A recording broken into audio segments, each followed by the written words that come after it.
उदयपुर में आज क्या कुछ हुआ आप देखिए हमारे साथ।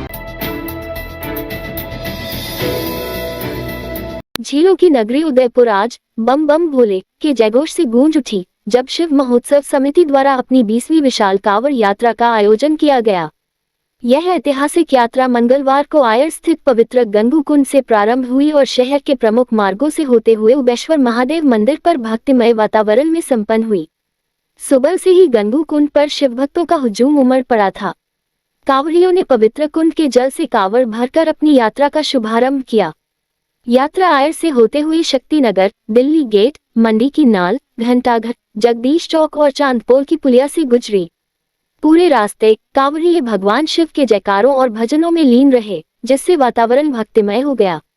इस विशाल कांवड़ यात्रा का शहर भर में जोरदार स्वागत किया गया। विभिन्न सामाजिक संगठनों और स्थानीय निवासियों ने जगह जगह पुष्प वर्षा कर कांवड़ियों का अभिनंदन किया। यह नजारा शहर में सांप्रदायिक सौहार्द और धार्मिक उत्साह का प्रतीक बना। शिव महोत्सव समिति पिछले 2 दशकों से इस भव्य कांवड़ यात्रा का आयोजन कर रही है, जो उदयपुर की धार्मिक और सांस्कृतिक पहचान का एक अभिन्न अंग बन चुकी है। इस वर्ष भी हजारों की संख्या में श्रद्धालुओं ने इस यात्रा में भाग लेकर अपनी आस्था और भक्ति का प्रदर्शन किया।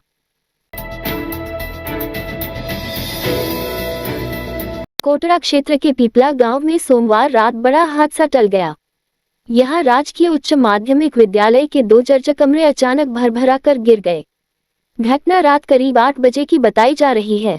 गनीमत रही कि उस समय स्कूल में कोई मौजूद नहीं था, जिससे बड़ा हादसा टल गया।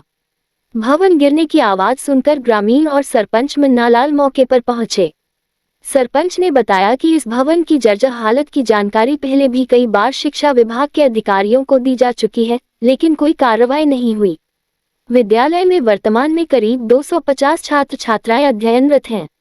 ग्रामीणों ने बताया कि स्कूल के प्रिंसिपल हेमंत कुमार को भी भवन की खराब स्थिति को लेकर कई बार अवगत कराया गया था। सरपंच मन्नालाल ने हादसे के तुरंत बाद कोटरा के सीबीईओ को सूचना दी, लेकिन देर रात तक शिक्षा विभाग का कोई अधिकारी मौके पर नहीं पहुंचा।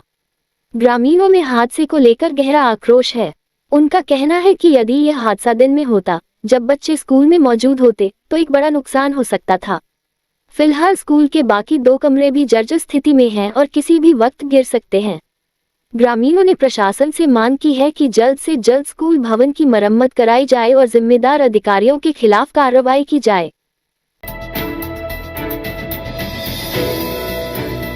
जर्जरहाल भवनों का किसी भी स्थिति में नहीं हो उपयोग, जिला कलेक्टर।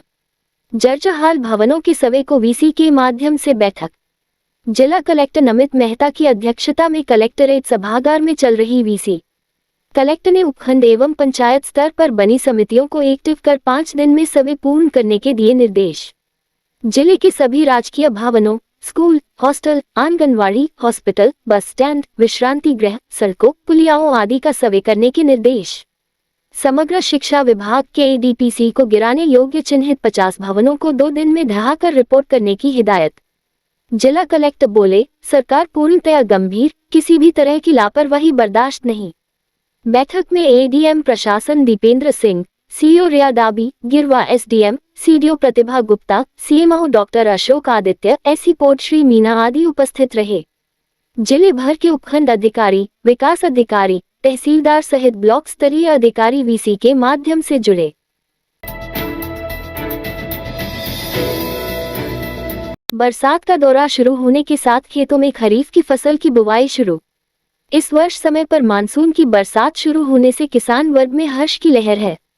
गांव के खेतों में 2 बैलों की जोड़ी में हल जोतकर खेतों में खरीफ की फसल की बुवाई का काम शुरू हुआ, तो कहीं आधुनिक यंत्र में ट्रैक्टर से खेत में खरीफ की फसल बुवाई की जा रही है।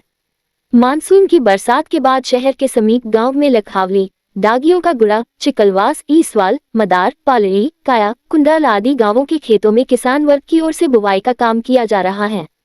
गांव जगत के रमेश पटेल ने बताया कि खरीफ की फसल में मकई, उड़द, ज्वार, मिर्ची के अलावा सीजनेबल सब्जियों की बुवाई की गई है।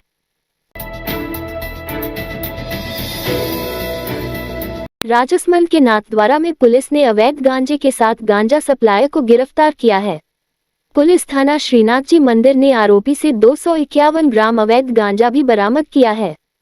थाना इंचार्ज मोहन सिंह ने बताया कि गश्त के दौरान त्रिनेत्र सर्किल से आगे एक संदिग्ध युवक को रोककर पूछताछ की गई, जिस पर युवक संतुष्टिपूर्ण जवाब नहीं दे पाया। इस दौरान युवक के पास प्लास्टिक के थैले की तलाशी ली तो उसमें गांजा पाया गया जो अवैध था, जिस पर युवक तिलकेश सनाध्य को गिरफ्तार कर लिया गया।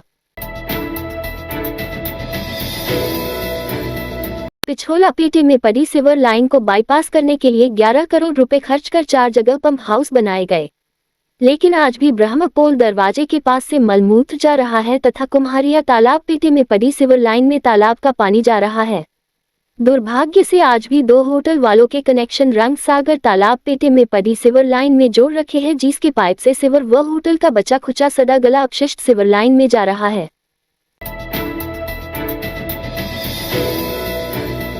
पारंपरिक लावनी नृत्य की प्रस्तुति आकर्षण का केंद्र बनी हुई है।